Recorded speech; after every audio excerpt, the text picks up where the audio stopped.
Hi friends, welcome back to my YouTube channel Jyoti Nivasa vlogs. ಇವತ್ತು ಭಾನುವಾರ ನಾನು ಬೆಳಗ್ಗೆನೇ ಎದ್ದು ಬಟ್ಟೆ ವಾಷಿಂಗ್ ಮಿಷಿನ್ ಬಟ್ಟೆ ಹಾಕಿದ್ದೆ.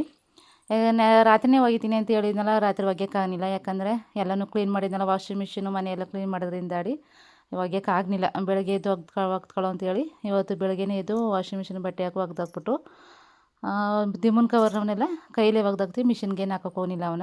ಅವನ್ನೆಲ್ಲ ಒಗ್ದಾಕ್ಬಿಟ್ಟು ಫಸ್ಟು ಬಟ್ಟೆನೆಲ್ಲ ಒಣಗಾಕ್ಬಿಡೋ, ಆಮೇಲೆ ತಿಂಡಿ ಮಾಡೋ ಅಂತೇಳಿ ಬಟ್ಟೆನೆಲ್ಲ ಒಣಗ್ತಾ ಇದ್ದೀನಿ.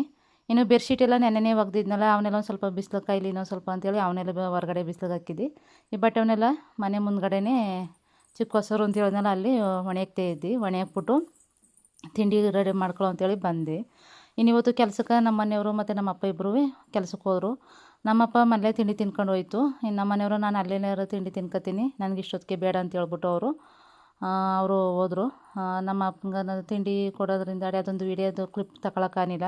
ಯಾಕಂದ್ರೆ ಆ ಕೆಲಸಕ್ಕೆ ಹೋಗೋ ಅರ್ಜೆಂಟಲ್ಲಿದ್ದರು ಅವರು. ಅದರಿಂದ ಬೇಗ ಬೇಗ ತಿಂಡಿ ಮಾಡಿಕೊಟ್ಟು ನಾನು ನೆನ್ನೆನೇ ರಾತ್ರಿನೇ ಜೋಳದ ದೋಸೆ ಮಾಡೋಕ್ಕೆ ಜೋಳದ ಉನಿ ಹಾಕಿ ಆಡಿಸಿಟ್ಟಿದ್ನಲ್ಲ, ಅದು ಸಂಪೂರ್ಣ ಸರಿ ಚೆನ್ನಾಗಿ ಬಂದಿತ್ತು.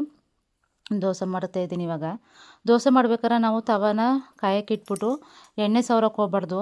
ಒಂದು ಸ್ವಲ್ಪ ನೀರು ತಗೊಂಡು ಬಟ್ಟೆ ತಗೊಂಡು ನೀರಜ್ಜಿ ಬಟ್ಟೆ ಸವರಿದ್ರೆ ಚೆನ್ನಾಗಿ ಬರ್ತದೆ ದೋಸೆ ಗರಿಗರಿಯಾಗಿ. ನಾನು ತವಾಗ ಹಂಗೆ ಮಾಡೋದು.